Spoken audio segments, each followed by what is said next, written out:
Hi there, welcome. Welcome to Homekeepers. How are you, my friend?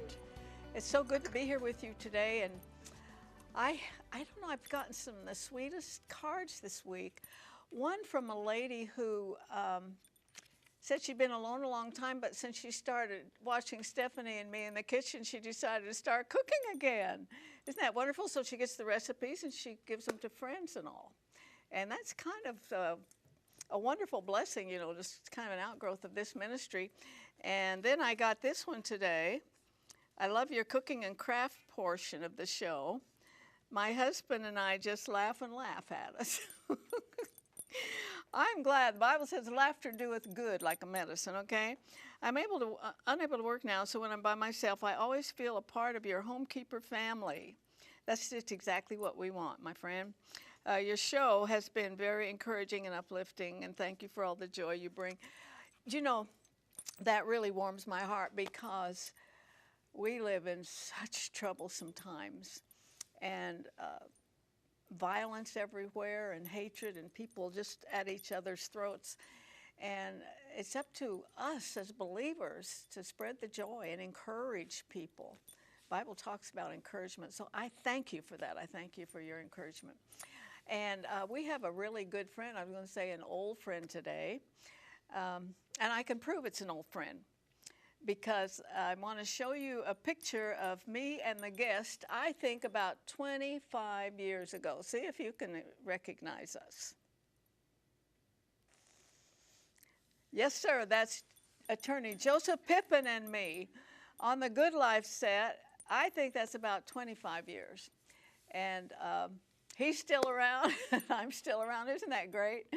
And, you know, he's been a blessing to this network. He started out on Herman's show, and it's been on all the shows. But I think it's wonderful when you can have somebody on that can answer questions for you. You know, I bet he has saved people a lot of money because of things he said in the media that answered their questions about law. And so one reason he's here today, we're celebrating 30 years of Joseph Pippen being on radio in the Tampa Bay area, I think, and beyond. A wonderful show called Ask an Attorney. So I want to ask him some questions about that, especially maybe some of the more unusual questions he's gotten. And so he's always welcome here. We're going to fix baked Parmesan chicken tenders. We kind of major around here in things that are less expensive and things that are kind of quick to fix, and this is one of those. You might like it. Before that, though, I want to offer you a brand new, I call it the estate planning duo. This one, this larger one, it's wonderful because you can fill out all the information that is needed when you are trying to prepare your estate planning and so forth. It will have all the information that you need. You can write it down. It's valuable. We've sent out thousands of these, actually.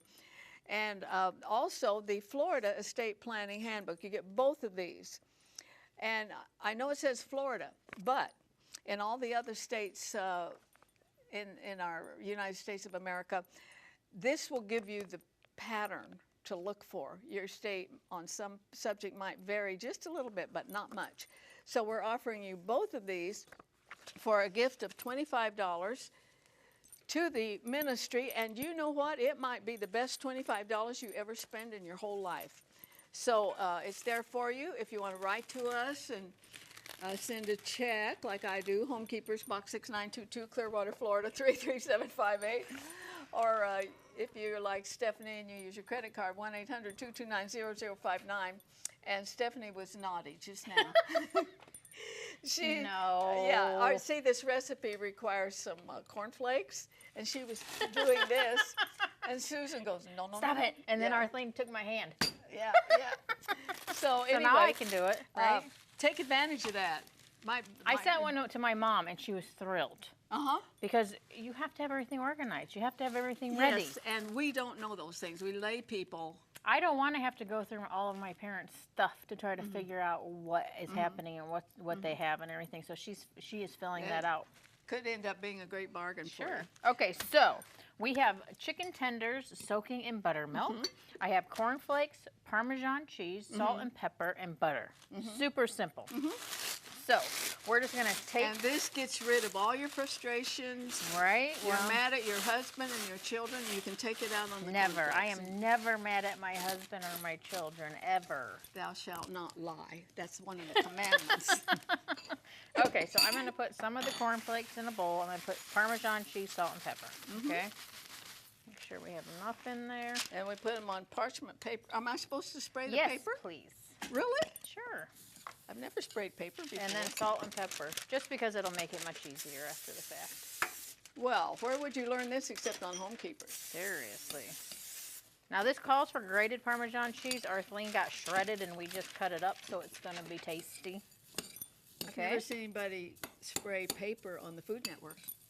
Well, See, we're on the cutting edge we here. are on the cutting edge. Okay, so I'm going to put some of this in. Now it gets. Why don't you put all of it in? Because I'm going to have to do half and then put some because it gets really wet. Okay. Okay. Because that's what Susan told me to do. No. And I'm following. So you simply. Look how that buttermilk sticks to that. I know. You simply dip, dip, dip. Okay. And then we're going to bake it. Now listen how you could you put a little melted butter over the top. Okay. But you know how you could up this? Have barbecue sauce, ranch, honey mustard, have all kinds of different dipping sauces. And that would really make it different and yummy and just something to one up your little meal here. Quite honestly, I've never seen like some kind of an addition like that stick like it does with the buttermilk. Yeah, it's good. It's good. Now you can also like do glue. this. We've done it before with Cheez-It crackers. Yes, we did.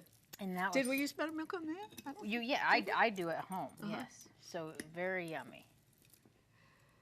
Well, Super simple. I've mentioned Just make sure your before- chicken's done when you bake it. I've mentioned before, I hardly ever buy meat. I'm not much of a meat eater. I'm not a vegetarian by any means, but when I go and I look how much it costs. Although chicken at Sam's Club is very And reasonable. people have a family. Oh, yeah. I wonder what the average, like grocery bill is for a family of 4. Yeah, you really have to learn the tricks, like to buy a roast and then eat it as a roast one night and then eat it as barbecue sandwiches the next night. You really need to learn the tricks of the trade. Just make everything spread out further.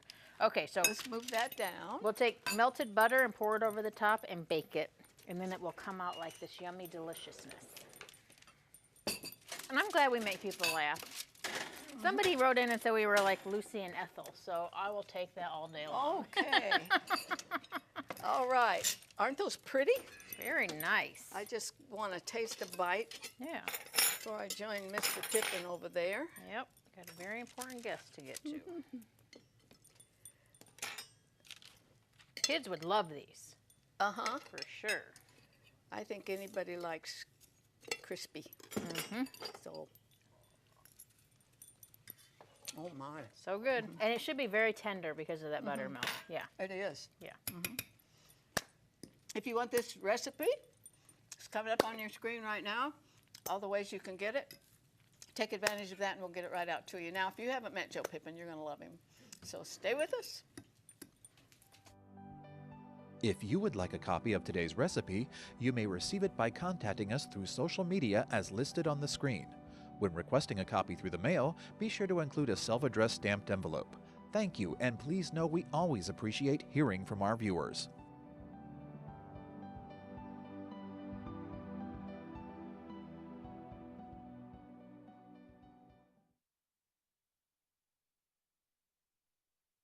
Welcome back to Homekeepers, Attorney Joe Pippen. And we should have some hats and balloons and confetti. 30 years on the radio. Yeah, 34 actually. Really? Yes. Where'd I get the 30? I'm not sure. on it That's close enough. Well, but I think it's the longest running radio show in Florida, and maybe the nation. In fact, the station manager at the radio station here in Tampa told me the only show he knew of that had been on longer than mine was the Grand Ole Opry. Now, I'm not sure that was a compliment or not. well, But that's, yes, that's, is that still on? no, I don't know. I haven't heard it lately. remember but when I was a kid. it probably is on a country station somewhere. Now, so 34 years ago was that? That was, It's 1984. Okay, it wasn't before talk radio, but it was right on the cusp, wasn't it? No, the Tampa Bay Magazine did a full-page profile article on it, and in the column the editor wrote, said that I started before Rush Limbaugh did, and I did start about 3 years before he did. There's no comparison between me and Rush Limbaugh. I mean, he owns every day for 3 hours during the week, and I'm on weekends, but I'm not trying to compare myself to him, but No, but it I gives have been you- on longer than he has. So. Whose idea was it? Actually, it was what happened was I was writing a weekly newspaper column called Ask an Attorney, and after about a year of that, I published a little book. I organized the articles into book form and wrote a little book called Ask an Attorney, and then I dropped those by a local radio station and said, you know, here's a book for all of the hosts of the shows here, and if anybody would like to have me on as a guest, I would love to do so. There wouldn't be any fee or anything. So I got a call immediately from a brand new host looking for guests, and it just so happens that the general manager of the radio station was in the radio station that day, and he says, you know, I would like to, the phone's lit up like crazy. Everybody's wanting free advice, basically, I guess. Absolutely. And so the phone's lit up like crazy, and he says, I'd like to give you, now this is unheard of today because you pay for most of your time you're on, I'd like to give you a 3-hour spot on Sundays from 1 to 4. Would you be willing to take that? And I said, sure. So I started up right from the get-go. Just because I dropped some books off at a radio station and I got to be on a show, and the general manager said, we need somebody like you on our weekends. Could you come do a show? And it just went from there. I've mentioned it before. I hope people really get it. What a wonderful opportunity this type. In fact, what we're doing right now. But also, sometimes there's a doctor on, a nutritionist. Yes. It's such valuable education, and if you can get through, you can talk directly to them. And I don't know what attorneys charge per hour now. I'm sure it varies on whatever the case may be. But I'll bet there's no way to calculate in 34 years how much money you've saved people just by being on the radio, and people can listen and they get an idea, oh yeah, that applies to me. And Oh yeah, well, just the people that have done a trust as opposed to a will have saved tons of money in their estate. I mean, thousands and thousands of dollars. You know, I listened to an eye doctor on my way home from my Saturday morning show, and I just enjoy it so much. Valuable. I mean, you learn about the health and foods you can eat and things you can do to help your eyes, and people call in with all kind of little eye issues you never even think about. But it's just so interesting to listen to talk radio to a professional who's trying to help people by giving advice and answering people's questions. And Dave Ramsey, for heaven's sakes, he's on over 500 stations. He's the financial guy, a Christian, and he gives people a pathway to get out of debt, stay out of debt. You don't pay any interest anymore. Get your house paid off and all that. And he said that. And then if you do it and you want to, you can go on his program and scream, we're debt free. It's a wonderful little thing they do. And he said that there have been screams on there, a total of over $500 million of debt that's been wiped out. So these programs are valuable. They give you education. They give you information. You know, Dave doesn't do a live show. Because I've tried to call a few times. So what you do, you go to, you get to leave your question or comment on a tape that he listens to, and if they want to mix that in their program, they call you back for the interview. And then they tape it, and then they do it that way. So that's a little bit interesting. The shows that don't have any guests, there's, I call them talking head shows. No, I don't like those. I don't want to be preached at for an hour on some financial topic. I'd rather listen to people calling in. That's real talk radio. Yeah, they might ask your question if you don't get on. Okay. Give me a couple of examples of really unusual questions you've gotten. Well, I remember one lady called in and wanted to know if she could probate her own will. Now, you have to die before your will goes through probate, so it's impossible to do that yourself. It's a good thing you were on radio because you might have had an interesting look on your face on television. I think I've been asked so many questions, my expression doesn't change too much most of the time. So this lady, though, what made it even more interesting was she didn't quite understand, so I had to explain it about 3 times. And a lot of people will call me and not like the answer, so they'll try to rephrase it slightly, hoping for a different answer. But I usually come back with the same answer, and then sometimes they get a little frustrated. I had one man that called, and he was talking so slow, which is just not good for people listening to radio. I mean, he was, he would talk, I don't even want to take the time to tell you how slow he was talking. But so I finally got him to tell me what the problem was, and he said, well, the funeral home director was giving him trouble because he couldn't get the gold from his mother's teeth from the funeral. And then, you know, I didn't know, I was so taken back by the question, I kind of chuckled, and I said, well, and then in his very slow way of talking, he said that I was going to laugh at him like everyone else has with that question. Oh. So now I'm on live radio talking to this fellow who talks extremely slow, and now I've got to answer why, to tell him I wasn't laughing at him. I was just kind of pausing to think about how I was going to answer this question. But I have questions like a guy back in the 80s when the service stations used to check your oil. Some guy went into a service station and they bent his dipstick, you know, and that was a question about. Oh, I need a lawyer. So I've had some crazy questions. It's been a lot of fun, though. And I don't, unlike most shows, I don't screen my calls. So I'll take almost any. Take a chance, yeah. Yeah, take any question. And the ones that are more entertaining and not so educational, but just entertaining. Gotta mix it up. That makes for fun radio. I mean, that's what talk radio is all about. It's just What's the kind of the theme of the most popular question? Is it the trust? Is it the will? Well, I think the most popular theme generally is estate planning, because that's my primary practice area. So if I'm in between calls or something that's interesting has happened in the world of estate planning, or maybe even something with my clients, I'll talk about that topic briefly. So I talk more about estate planning than I do other issues for the most part. How come you chose that? When you went to law school, did you know what your niche would be? No.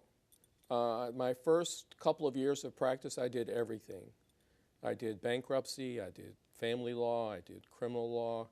I mean, I was 35 years old when I started practicing, and so I left a very good job as a general manager. I had a company car, perks, good salary. So when I decided to go out on my own, I would take any case, you know, just to get my law practice going and to see what I like to do. And a financial planner that brought me, one of the people that had left where I worked became an assistant to a financial planner. And we kind of got back together after I had left, and she had said, my boss would really like to meet you. He does a lot of estate planning seminars. Would you be interested? So I went over and talked to them a little bit, and I started doing estate planning. I really liked it. I mean, I can sit in my office most of the day and help people, and not going to court and fighting with other attorneys and judges in the court system, and I can just spend my whole day helping people. Would you ever want to be a judge? No.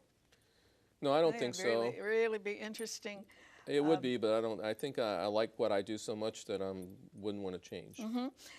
Okay, well, congratulations. Well, thank you. 34 years in radio, and I'm sure a lot of people have been helped, and the only thing that cost them was telephone call. That's right. Yeah. Okay, in all your years, how has estate planning changed? Because I kind of remember a time when wasn't everything kind of in the husband's name? I remember when my mom started writing checks for the first time.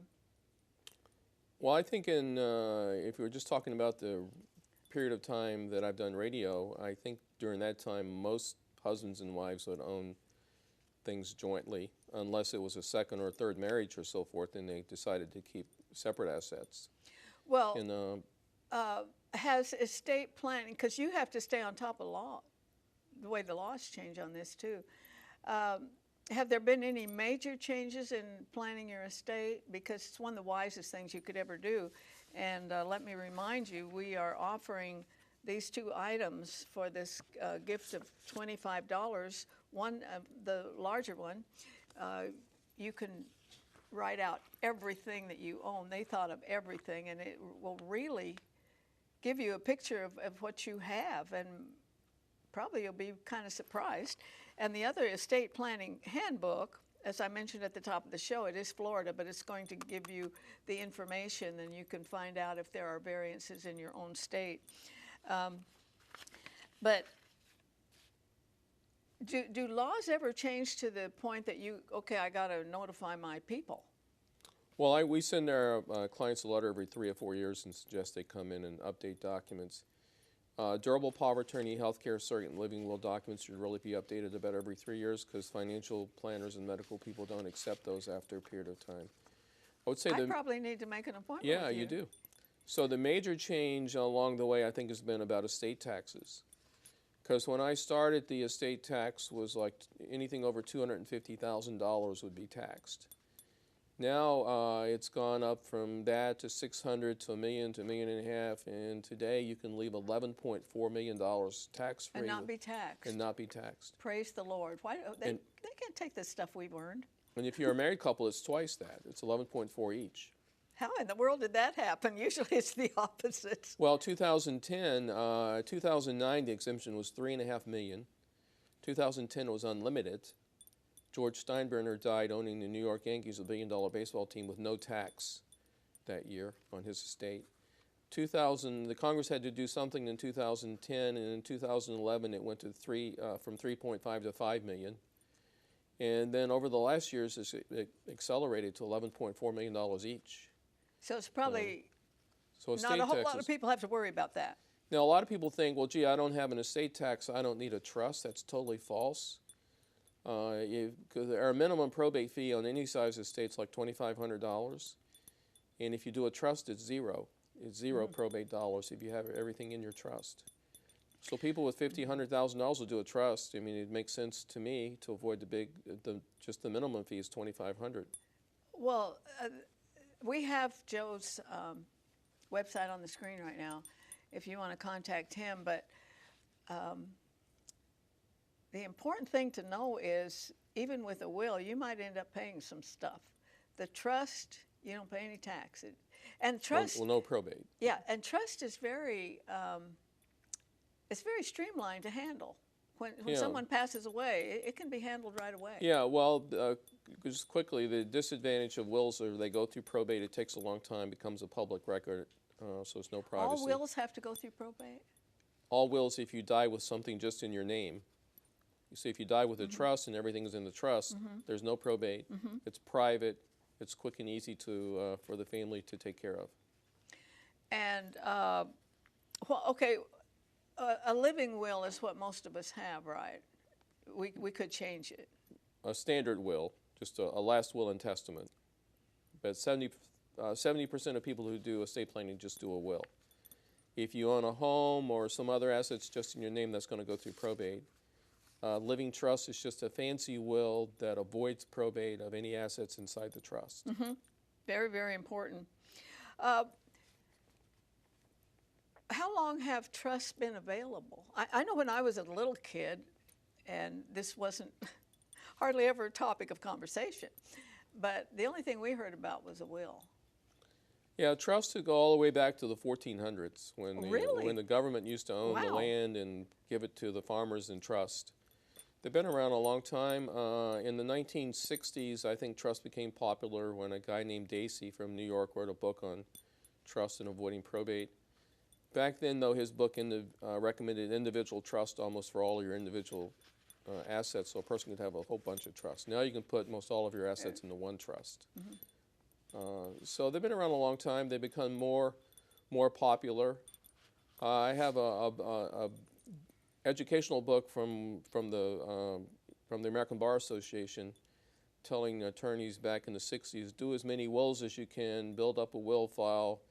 One day they'll have to go through probate, and that could be a big source of your revenues in your later years. The more wills you did, the more probate you would get. So then probably in the 70s and 80s, trust became more and more popular, and people learned they didn't have to pay the big probate fees. They could avoid that with trust. Isn't it true that probably most people have no idea how rich they are? because they haven't put the pencil to it, and you know the Yeah, value of your home. you ask them, and they'll this and say this. not that much, and then you start asking them questions, and oh my gosh, I didn't know I had that much. You know, when you start adding it up. And of course, this is the form that will tell you that. That'll tell you exactly what you have. And as I remember Joe talking about one time, you said, okay, you got this, you got this, you got this, and before long, it was pretty obvious that they had, you know, some value. One thing I've appreciated about Joe, I think you attend the same church my daughter does. To leave a testimony, boy, I agree 100%. Something written down in that will, in that trust. Well, if most of our audience would go pick up their will and read it, it's just going to say, I, John Smith, being of sound mind, disposed of memory, hereby making my last will and testament. But you can put a little personal testimony in there saying, and believing in Jesus Christ as my Lord and Savior. And then you could put whatever else you want to follow that as a testimony. And the last thing your children will read, most likely, that you signed was your will. And you have one last chance to make an impact on their lives. And you can put a testimony clause. That's a very tough time for families, but if they read that will, they'll give them more peace of mind, and you're having one last chance to give them a testimony. That's so important, and it doesn't take much time. Think of what you want to say and get it in there. It will be what they remember. Yeah, I have 2 or 3 standard versions of what you can put in there, but of course, I had one lady that wrote 3 pages of stuff that she wanted in there as her testimony. She wanted to leave her testimony. Yeah. Yeah, So. good for her. You could leave nothing more important. You know, you might have grandchildren that are not serving the Lord, and any death in the family is huge impact, huge. And that's an opportunity. It's really an opportunity to leave that testimony. And at that moment when people are vulnerable to receive messages, your grandkids, great-grandkids, they, you know, get a good picture of that testimony. It would have a lifetime advantage. Well, Joe, we're out of time, but again, I want to absolutely congratulate you. Well, thank you. 34 years in the radio, and all the times you've come here, I know you've helped some of our viewers, and I really appreciate it, because here at Homekeepers, we want to help you every way we can, and that is the absolute truth, and I thank God for the good guests that He sends to us. So, join me next time. Please, remembering there's no higher calling than that of a homekeeper. God bless you. If you should miss a Homekeepers program, you can catch up by going to www.ctnonline.com. Click on CTN Programs and then on Homekeepers.